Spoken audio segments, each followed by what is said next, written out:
Vamos à palavra do Senhor. Glória ao nome de Jesus. Efésios capítulo 5, versos 18. Glória ao nome de Jesus. Efésios capítulo 5, versos 18. É o nosso texto áureo. Grande é o teu nome, Jesus.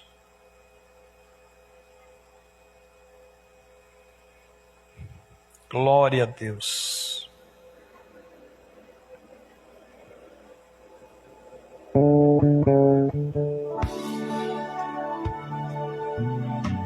Diz assim a palavra do Senhor,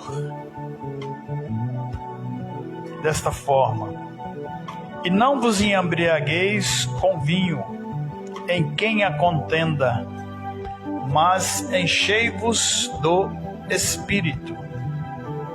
Vamos repetir? E não vos embriagueis com vinho, em quem há contenda, mas enchei-vos do Espírito, falando entre vós com salmos, hinos e cânticos espirituais, cantando e salmodiando ao Senhor no vosso coração, dando sempre graças por tudo a nosso Deus e Pai, em nome de nosso Senhor Jesus Cristo, e sujeitando-vos aos outros no temor de Deus. Aleluia, Jesus. O livro de Efésios foi escrito à igreja de Éfeso, uma das igrejas que haviam sido abertas pelo apóstolo Paulo, que, sendo chamado pelo Senhor Espírito Santo, através do Senhor Jesus, a caminho de Damasco, ele que, pensando estar fazendo bem, estava praticando mal. Então foi preciso com que Jesus interviesse na história desse homem e fizesse dele alguém muito especial na Bíblia Sagrada.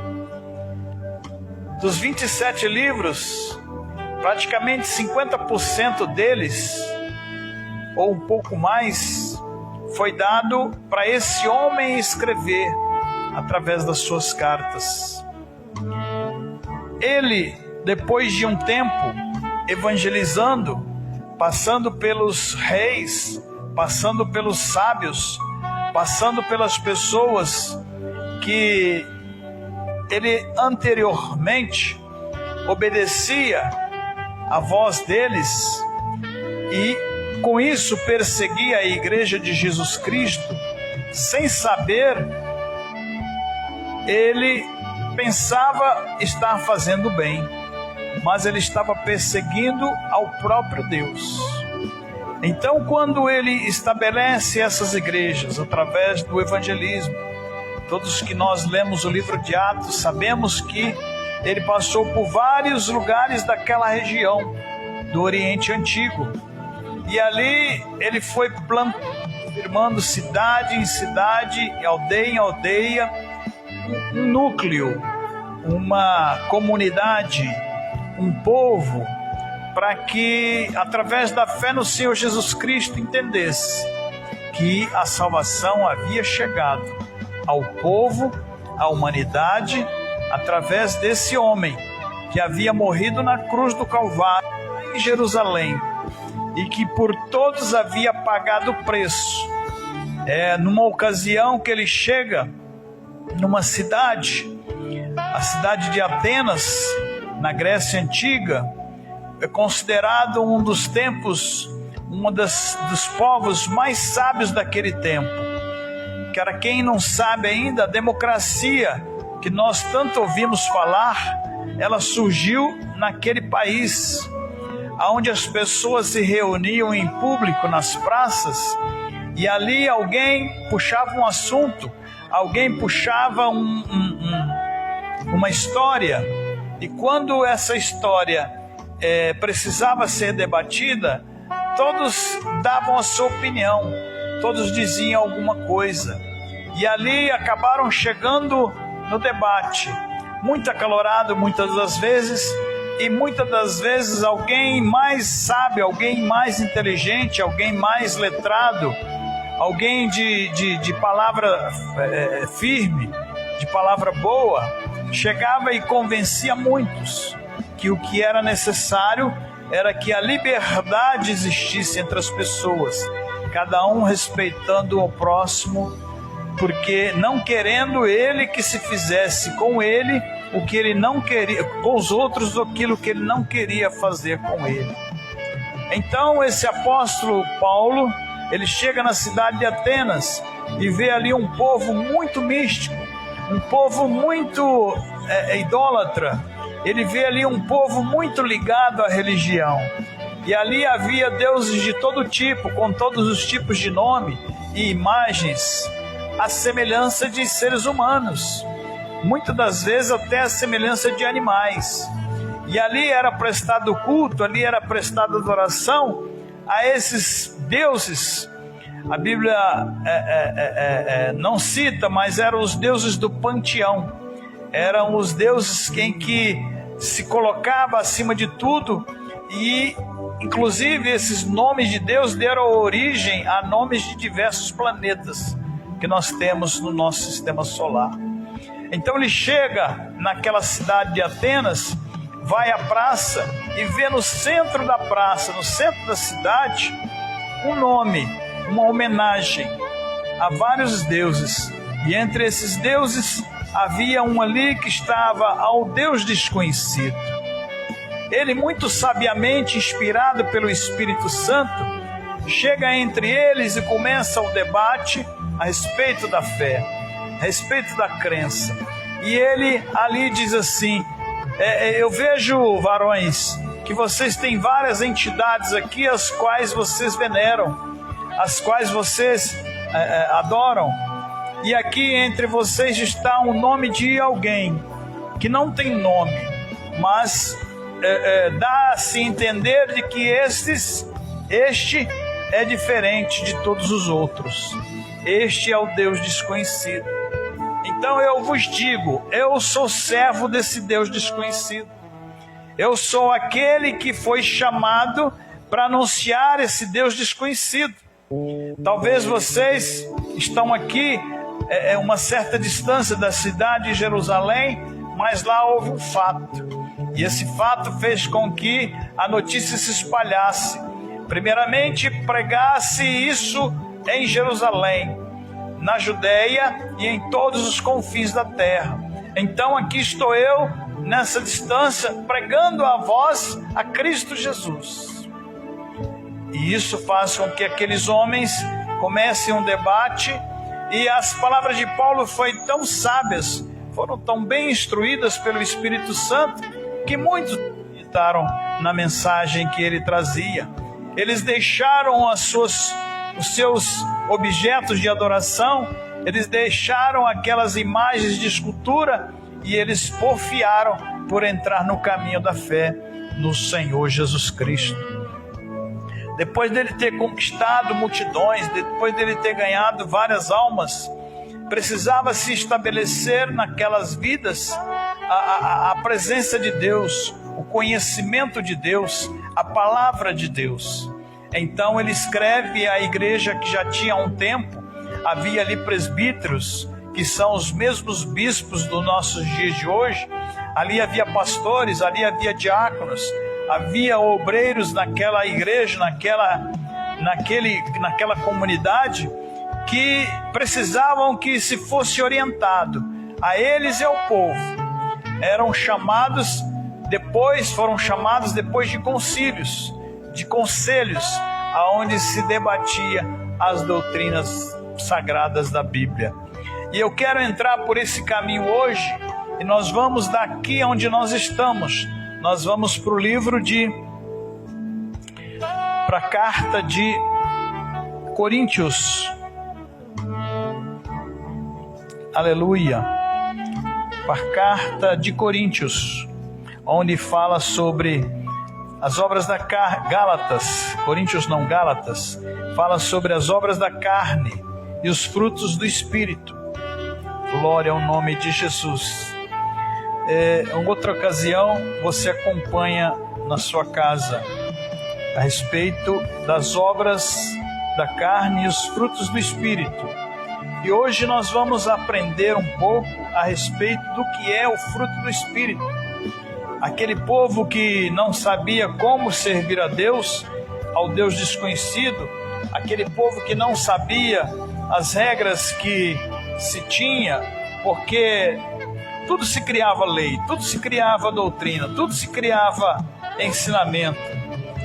E os que acreditavam estar fazendo certo, nem sempre estavam orientados e fazendo corretamente. Às vezes pagavam votos, às vezes pagavam penitências, às vezes sacrificavam e muitas das vezes não tinham resultado. Por quê? Porque não estava servindo ao Deus vivo e todo-poderoso. Aqui no livro de Gálatas fala sobre o fruto do Espírito, um chamado para a santidade. Então vamos aprender o que é o fruto do Espírito. O fruto do Espírito são os hábitos e princípios misericordiosos que o Espírito Santo produz em cada cristão. Esses hábitos e princípios são os resultados de uma vida de comunhão com Deus. O fruto do Espírito, em contraste com as obras da carne, temos um modo de viver íntegro e honesto que a Bíblia chama de o fruto do Espírito. Olha só, hein? Esta maneira de viver se realiza no crente à medida que ele permite que o Espírito dirija e influencie sua vida, de tal maneira que ele subjugue o poder do pecado, especialmente as obras da carne, e ande em comunhão com Deus. Quando nós estamos sem a direção do Espírito Santo, nós somos levados pela falta de conhecimento a praticar a religiosidade e ao mesmo tempo o pecado. O que é a religiosidade? São os ritos, são os costumes, são as práticas que pensamos estar realizando na vida espiritual de cada um de nós. Cada um vê a religião de um jeito, de uma forma. Alguns acreditam que se pode chegar a Deus sem Jesus. Outros acreditam que para chegar a Deus é necessário com que haja intervenção de outros seres espirituais, que haja alguém que possa interceder por nós diante de Deus, sem a mediação do Senhor Jesus Cristo. Então essa é a fé religiosa, é a fé sem fundamento, sem base bíblica. Mas quando nós conhecemos a palavra de Deus, quando essa palavra chega ao nosso coração, então ela vem de encontro àquilo que Deus quer para a nossa vida. Então Ele começa a nos ensinar a praticar os frutos, deixando as obras da carne e praticando os frutos do Espírito. Um dos frutos do Espírito, o primeiro deles que a Bíblia relata, inclui caridade ou amor. Vem do grego a palavra ágape, que significa amor sobrenatural. Esse é o interesse e a busca do bem maior de outra pessoa sem nada querer em troca. Esse é a caridade. Caridade, para muitos, é você doar alguma coisa sua para alguém. É você tirar um prato de arroz, é você pegar uma peça de roupa, é você fazer algo, dar um dinheiro, dar uma esmola. Para muitos isso se chama caridade, da palavra caritas em latim e da palavra ágape em grego. Isso faz com que as pessoas se sintam assim, meio à vontade para fazer as coisas erradas, sabia? Muitos acreditam que se ela não fizer o bem da forma como ela enxerga, ela não vai herdar o reino dos céus, ela não vai herdar a vida eterna. Sendo que a palavra do Senhor diz, para você ser salvo, você não precisa de obras, você não precisa fazer nada para ninguém, você não precisa tirar o seu cabelo, Você não precisa tirar os seus olhos, você não precisa tirar as suas mãos ou os seus pés e dar para alguém. Não é necessário com que você tire da sua boca para dar para outro alguém. Isso não tem nada a ver com salvação. Mas todo salvo ele pratica a caridade. Todo salvo ele pratica as boas obras. Todo salvo pratica o amor. Todo salvo pratica o ágape, que é o amor sobrenatural. Na igreja primitiva, logo de início, para vocês terem uma ideia, o que aconteceu? A igreja estava reunida no cenáculo, estava ali no templo, adorando a Deus, aguardando a promessa que Jesus havia feito, da descida do Espírito Santo, para que eles fossem revestidos de poder e pudessem anunciar o Evangelho pelos 4 cantos do mundo. Depois que eles sentiram a experiência de ter sido batizados com o Espírito Santo, e o maior sinal deles foi o falar em línguas estranhas, falar em línguas diferentes, língua que eles nem imaginavam saber falar, a igreja recebe a palavra, vem de encontro ao coração das pessoas que estavam ali de redor e que ouviram aquele barulho. E a Bíblia diz que numa pregação de Pedro, numa exposição de Pedro, 3.000 almas aceitaram essa palavra, 3.000 almas acreditaram no Senhor Jesus Cristo e eles foram salvos, eles foram batizados, eles foram convertidos ao Evangelho. Quando esse sinal passa a fazer parte daquela igreja, milhares de pessoas começaram a chegar, porque começaram a ver que ali havia fraternidade, ali havia comunhão, ali havia amor, ali havia bondade, ali havia misericórdia, ali não havia julgamento, ali não havia condenação, ali não havia tititi, ali não havia falação, ali não havia dissensão, ali não havia briga, ali não havia confusão, ali não havia dificuldade para se viver no meio daquele povo, porque somente o amor de Deus, através da unção do Espírito Santo, fazia parte da vida daquele povo. Então a igreja de 120 almas, ela se tornou uma igreja de mais de 3.000 pessoas em um dia, em uma palavra que foi dada, que deve ter durado ali 1 hora, 2 horas, compungiu o coração daquele povo e aquele povo aceitou essa palavra. E o amor de Deus desceu sobre aquela comunidade. Então, quando chegava no domingo, as pessoas se reuniam numa grande mesa, numa grande reunião, onde se fazia o culto matinal, o culto das 9 horas da manhã. E ali os apóstolos estavam ali, os diáconos estavam ali, os obreiros estavam ali, e se servia um banquete espiritual. A grandiosidade de Deus, quanto mais eles oravam, quanto mais eles reuniam, quanto mais eles amavam, mais gente ia chegando, mais gente ia se aderindo àquela comunidade.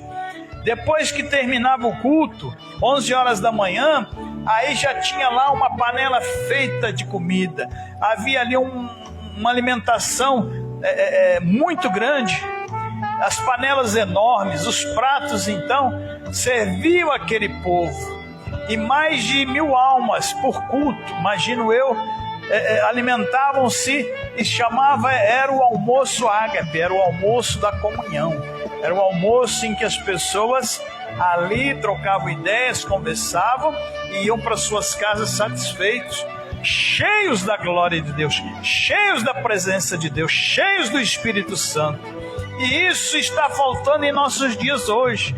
Quando a gente se reúne para orar, tem poucas pessoas que estão com o coração lapidados para fazer aquilo que é o amor de Deus, que é o amor do Espírito Santo, que é a unção da graça do nosso Senhor Jesus Cristo sobre nós. Está faltando isso em nosso meio, porque as pessoas hoje, elas chegam e começam a olhar, olha lá a camisa do irmão Vicente, olha lá a gravata dele, olha lá o microfone que ele está usando, olha o sapato dele, olha só o vestido da irmã, olha lá o carro do irmão. É isso que as pessoas estão chegando, e elas querem ter a mesma condição ou até melhor do que isso. elas querem aparecer diante das pessoas para dizer que elas estão bem, que elas estão prósperas, mas o seu coração não está em Deus, o seu coração está nas coisas materiais. Por isso você vê tanta divisão, tanta imoralidade, tanta falcatrua, tanta desonestidade no meio do povo, misturado com o povo do mundo, sendo que a palavra do Senhor ensina diferente, para que nós hajamos em amor, em comunhão. E isso acontecia todo domingo, essa reunião. A Bíblia diz que chegava um ponto, olha só, em que os fazendeiros, que os empresários, que aquelas pessoas de bem, chegavam e doavam, que seja hoje R$1 milhão, colocava nas mãos dos apóstolos. Pedro era o presbítero, era o bispo daquela comunidade em Jerusalém. E quando se doava R$1 milhão para ele, ele não enfiava no bolso, ele não ia lá comprar uma casa, uma mansão, ele não ia lá fazer nada para ele, ele ia fazer para todo mundo. Então, a Bíblia diz que ali não havia pessoas com dificuldades, não havia pessoas que passavam fome, não havia pessoas que passavam sede, porque a igreja estava em comunhão. O lazarento, aquele que gosta da coisa material, quando ele se convertia, ele deixava isso para trás. Aquele que não tinha nada, às vezes não conseguia trabalhar porque tinha uma dificuldade, esse aí era suprido pela igreja. Tanto que a Bíblia diz que os órfãos e as viúvas é obrigação da igreja cuidar. Existe hoje o governo federal que paga a pensão, que paga benefício, mas a igreja não deve deixar de cumprir a sua parte. Não é só você chegar na igreja e o pastor falar assim: olha, você tem que ser dizimista, você tem que ser ofertante. Por quê? Porque imagino eu que se ele pensar assim, esse dinheiro quando entrar, vai fazer um templo volumoso, vai fazer um templo grandioso, vai fazer um estádio, uma arena, vai fazer uma coisa tremenda, mas as pessoas não vão estar sendo servidas. E Jesus não morreu por paredes, Jesus não morreu por carro, Jesus não morreu por roupa, Jesus não morreu por som, Jesus não morreu por computador, Jesus não morreu por ventilador, Jesus não morreu por cadeira, Jesus não morreu por nada a não ser o homem e a mulher nessa terra. Então o valor hoje que está distorcido, ele precisa voltar a ser como o exemplo da igreja primitiva. Então o amor de Deus, esse amor sobrenatural, precisa entrar no coração das pessoas. Eu já fui prejudicado por pessoas que queriam o meu cargo, e eles até pagaram para ter o meu cargo. Só que Deus foi lá e falou assim: não é assim que eu faço com a minha obra.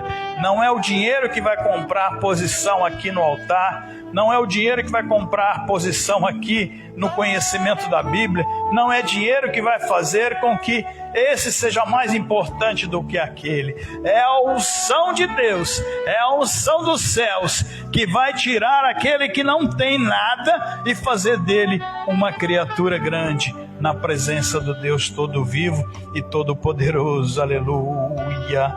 Grande é o poder do Espírito Santo na nossa vida. Então a caridade ou amor, esse é o primeiro fruto do Espírito quando nós praticamos na nossa vida. Segundo vem a palavra gozo. Gozo é a sensação de alegria baseada no amor, na graça, nas bênçãos, nas promessas e na presença de Deus. Bênçãos essas que pertencem àqueles que creem em Cristo Jesus. Você está na presença de Deus é totalmente diferente de você estar na presença do mundo. Estar na presença de Deus é você ter alegria dentro do seu coração 24 horas por dia. Mas como pode isso, irmão? Haverá momentos de tristeza, haverá momentos de luto, haverá momentos de dor, haverá momentos que não vou ter o que comer, não vou ter o que vestir, haverá momentos que a doença poderá fazer parte da minha vida. Haverá momentos em que a minha família vai estar em dificuldade, meu filho vai estar envolvido com drogas, o meu marido vai estar envolvido com a bebida, a minha esposa vai estar me traindo, vai acontecer um monte de coisa. Como é que eu posso viver em gozo, em felicidade constante? E é aí que está o segredo, é aí que está o mistério. Quem crê em Deus acredita sempre que o amanhã será melhor, acredita sempre que o amanhã será diferente. Então tudo que ele fizer hoje, mesmo sofrendo decepções, e isso acontece dentro do ministério, dentro de casa, acontece no trabalho, acontece em vários lugares, mas ele sempre acredita que o amanhã será melhor, que o choro pode durar uma noite, mas a alegria vem pelo amanhecer. Às vezes a noite foi triste, a noite foi sem sono, a noite foi em claro, mas a presença de Deus sempre esteve ali e sempre estará ali. E quando amanhecer o dia em que chegar a luz, tudo isso passará, tudo isso será passado, tudo isso será novo, porque é o gozo, é o prazer, é a felicidade de estar na presença de Deus que nos faz diferente das pessoas do mundo. Esse é o segundo fruto do Espírito que a Bíblia fala, aleluia, glória a Deus. O terceiro deles é a paz. Paz em meio à guerra? Sim, paz em meio à guerra. O que significa ter paz em meio à guerra? É a quietude de coração e mente, baseada na convicção de que tudo vai bem entre o crente e seu Pai Celestial. Paz de espírito, paz interior. A Bíblia diz que um coração alegre, feliz, aperfeiçoa o rosto, aformoseia o rosto. Algumas pessoas dizem assim, chora no teu quarto e sorri na sala. Quando você está chorando, você não vai estar falando para mim, você não vai estar falando para minha esposa, você não vai estar falando para o seu vizinho, você não vai estar colocando na rádio, você não vai estar colocando na internet, você está falando com Deus. É lá no seu quarto, Jesus disse, entra no aposento do teu quarto, dobra o teu joelho e fala com Deus. Você vai chorar, você vai clamar, você vai pedir, você vai até falar, Deus, eu já não aguento mais, eu vou desistir, você vai até falar diante de Deus. Mas quando terminar a sua oração, meu querido, quando terminar o seu clamor diante de Deus, você vai enxugar o seu rosto, você vai lavar o seu rosto, você vai enxugá-lo, você vai arrumar a sua roupa, que vai estar amassada, e você vai chegar na sala. E lá vai encontrar o seu marido, vai encontrar o seu filho, lá vai encontrar o seu conhecido. Você vai sair na rua, você vai para o seu trabalho, você vai encontrar os seus conhecidos, os seus companheiros de serviço. Lá onde você está, você vai encontrar as pessoas. E elas vão olhar para você esperando alguma coisa. E quando você abrir aquele sorriso, mesmo chorando por dentro, você abrir aquele sorriso, você demonstrará paz interior, porque a presença de Deus estará dentro de você, porque o poder do Espírito Santo estará dentro de você. Imagine a alegria daquelas mulheres que receberam os milagres de Deus.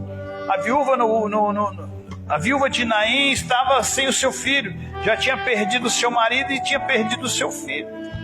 Mas quando Jesus tocou, mudou a história dela. Trouxe o menino de volta e eles voltaram para casa sorridentes. Ela estava chorando, estava clamando, estava triste, estava chorosa, estava. Quando Maria e Marta mandaram a notícia para Jesus que seu melhor amigo havia morrido, elas estavam em prantos. Fazia 4 dias que ele havia morrido e foi aí que Jesus apareceu na história. Mas como pode ser isso? Como o Senhor pode ter demorado tanto? Se o Senhor estivesse aqui antes, meu irmão não teria morrido. Mas quando Jesus chegou na história da vida de Marta e Maria, o que aconteceu? O seu irmão ressuscitou. O seu irmão foi trazido de volta à vida. Aleluia, aleluia, aleluia. Quando aquela mulher estava com o seu filho e só tinha uma porção de farinha e um pouquinho de azeite, ela estava ali. E o profeta chega e ainda diz: olha, faz um bolo para mim. Ah, mas se eu fizer um bolo para o senhor, eu vou ficar sem, eu vou morrer de fome. Como é que o senhor está dizendo para fazer um bolo para o senhor? Não, faz um bolo lá. Faz um bolo lá, porque eu estou mandando. Era a convicção de que Deus havia colocado na vida dele, no coração dele, na mente dele e no espírito dele, de que o milagre ia acontecer na vida daquela mulher. E foi justamente o que aconteceu. Quando ela faz o bolo e serve ele, ah, meu Deus, o que acontece? Ele diz: olha, arruma talhas, arruma vasilhas, arruma potes, arruma o que você tiver que arrumar, mas traz aqui, porque o que vai acontecer aqui é estrondoso. Aleluia!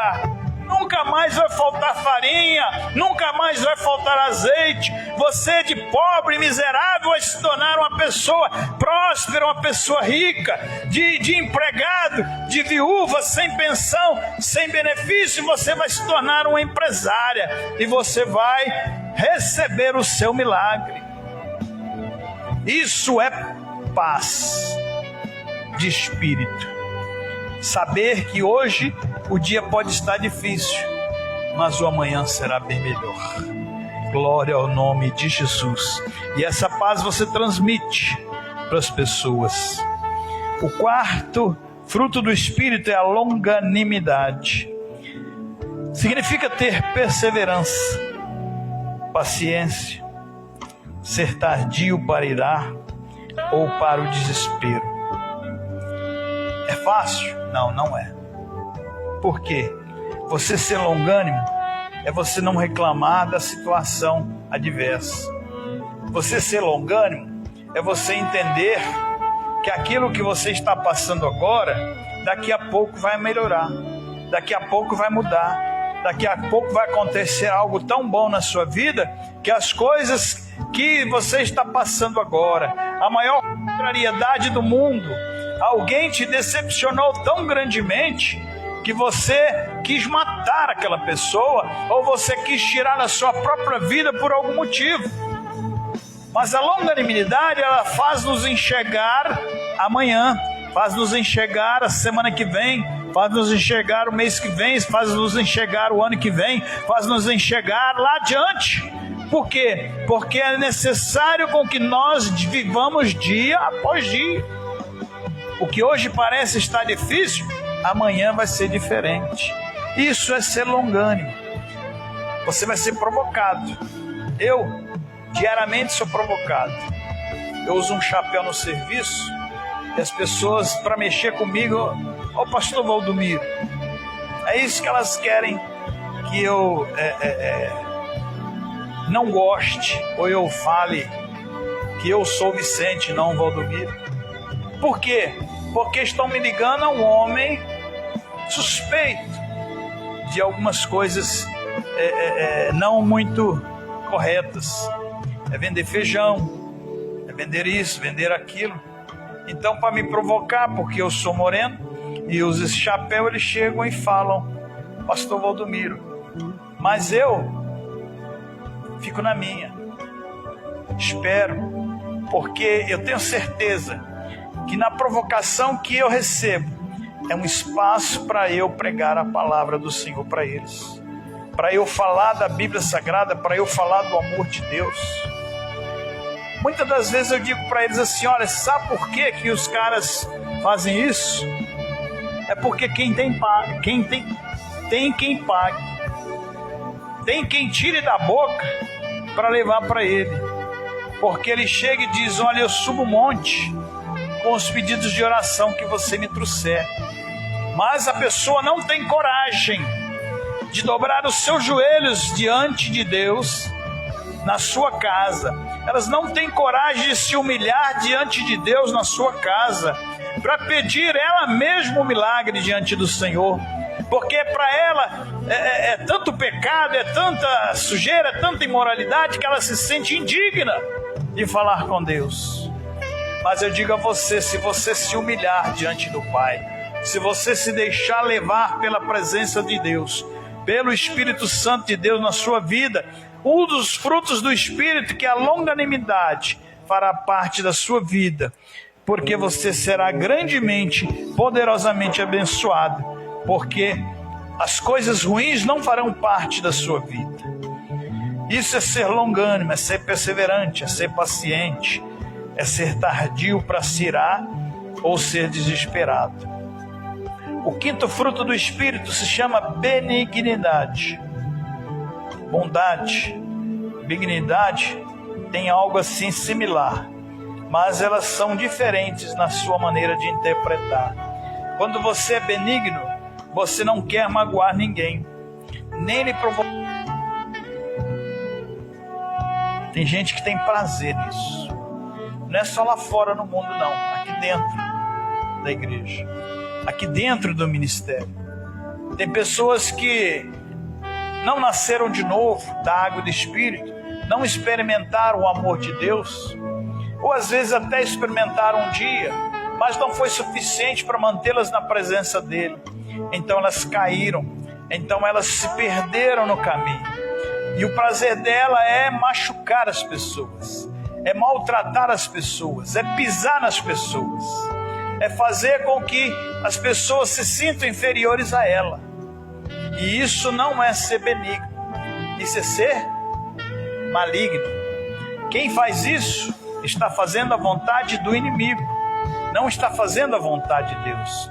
E um dos frutos do Espírito para que você seja um crente salvo na presença de Deus é ter benignidade, é você não querer o mal alheio, é não querer prejudicar a vida de ninguém. E a bondade? A bondade é uma das coisas maravilhosas que nós podemos ter na nossa vida. O que é ser bondoso? É o zelo pela verdade e pela retidão. E repulsa ao mal pode ser expressa em atos de bondade, na repreensão e na correção do mal. Ser bom, isso aqui é importante frisar. Ser bom não é ser bobo. Ser bom não é ser levado pelas pessoas ruins. Ah, você é crente, você não pode reclamar de nada, você tem que aguentar tudo. Isso não é bondade, isso é bobeira, isso é ser bobo, é ser idiota, é ser uma pessoa que não conhece a palavra. No seu direito, eu sou assim, no meu direito, usando a palavra do Senhor, eu brigo, eu luto, eu faço prevalecer não a minha vontade, mas aquilo que a palavra diz. Mas se eu estiver errado, eu tenho que dar a minha mão à palmatória, eu tenho que me recuar diante dessa situação para poder chegar aonde precisa. Isso é interatividade com as pessoas, seja dentro da sua casa, seja no seu trabalho, seja onde você for, no trânsito. Quantas pessoas tiram a vida umas das outras? Quantas pessoas fazem maldade umas para as outras quando estão no trânsito? Se torna um leão dentro de um carro, se torna um gigante em cima de uma moto. E isso faz com que as pessoas sejam prejudicadas. Isso não é ser bondoso, isso não é ser amigo, isso não é ser um servo de Deus, isso não é ser alguém que professa a fé em Jesus Cristo. Para que uma comunidade viva bem, é necessário com que todos interajam num bem comum. É necessário com que as pessoas pratiquem esse fruto do Espírito, que é a bondade. A maior delas, a sétima, está listado no número 7, que para muitos é o número da perfeição de Deus. Significa o quê? Fé, lealdade constante e inabalável a alguém com quem estamos unidos por promessa, compromisso, fidedignidade e honestidade. Fé. A Bíblia diz que sem fé é impossível agradar a Deus. necessário com que aquele que acredita nele não precise vê-lo, não precise senti-lo, tocá-lo, não precise ter algo material. Não, só é necessário crer, acreditar. E o crer e o acreditar não é crer de manhã e desacreditar à tarde. Não é você andar no caminho de Deus na igreja e andar fora do caminho do Senhor fora da igreja. Porque aí não é fé. E esse é o maior dom que você pode ter na sua vida. Porque apesar de tudo e de todos, você mantém a sua fé para ser chamado um herói da fé. Quantos homens e mulheres de Deus na história enfrentaram as lutas, as dificuldades, as batalhas e não se deixaram levar pela dificuldade. Elas permaneceram porque havia ali uma promessa. E essa promessa que Deus faz para você, para mim, para nós, são mais de 8.000 que estão na Bíblia Sagrada, no Antigo e no Novo Testamento. Ele cumpre todas elas para cada pessoa que ele prometeu. Se você está crendo na palavra do Senhor, se você está tendo conhecimento da palavra do Senhor, se você está aprendendo a palavra do Senhor, você vai estar aprendendo a fé exata, a fé real, a fé sem mentira, a fé sem engodo, a fé sem contradição.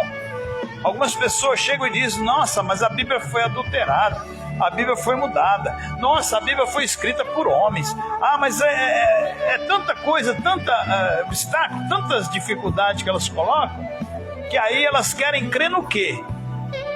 Vão acabar desacreditando de tudo e perdendo a fé, que é o maior tesouro que nós podemos ter diante de Deus.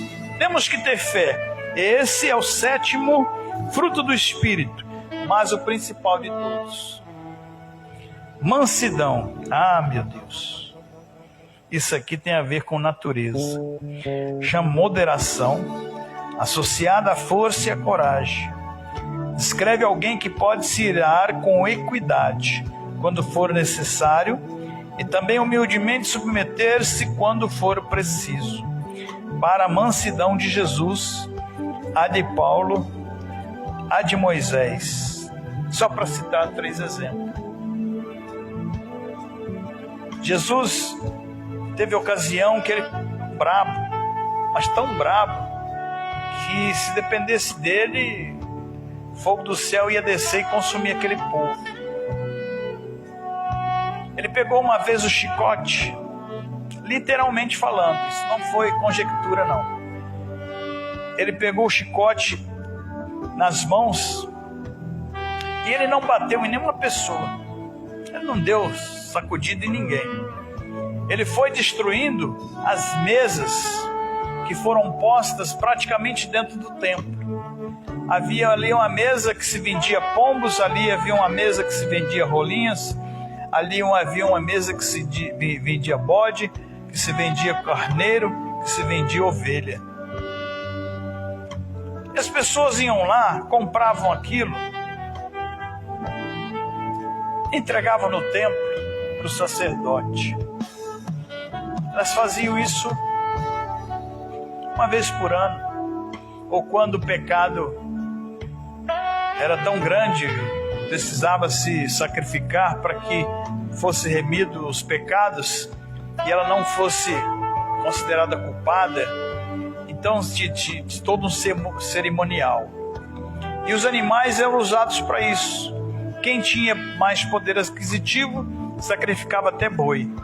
Quem não podia ter muita condição financeira sacrificava uma rolinha, uma pombinha.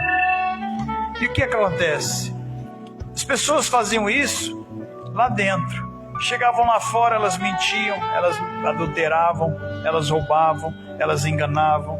Elas faziam tudo aquilo que a lei proibia. Então aquele sacrifício de nada estava adiantando diante de Deus. É como muitas religiões hoje, que você faz e faz e faz e nunca está feito. Em Jesus, as coisas que foram realizadas na cruz foi permanentemente, foi para sempre. Não é preciso você ficar olhando aquela imagem daquele cruz, pregado na cruz, sofrido e choroso, não. Porque hoje ele está no céu. E de lá ele reina eternamente para todo sempre. E está aqui em nosso meio. Porque ele é Deus, que está em todo lugar ao mesmo tempo. Glorificado seja Deus. Então ser manso é ser como estes foram. Quando eles reunia com os seus discípulos, eles ensinavam-os a amar uns aos outros, assim como eu vos amei. Então ser uma pessoa mansa significa ter moderação, associada à força e à coragem. Descreve alguém que pode irar-se, mas não xinga, mas não amaldiçoa, mas não maltrata. Ela guarda para si e Deus vem e faz a obra aonde é preciso. Glória ao nome de Jesus. O nono fruto do Espírito citado pelo apóstolo se chama temperança. O que é tempero? É você colocar os condimentos na dose certa. Nem muito sal, nem sal de menos. Nem muito açúcar, nem açúcar de menos. Não muito alho, nem muita cebola, nada ultrapassando. Tudo no ponto certo, para que quando se for utilizar daquele alimento, ele vai estar saboroso, ele vai estar saudável.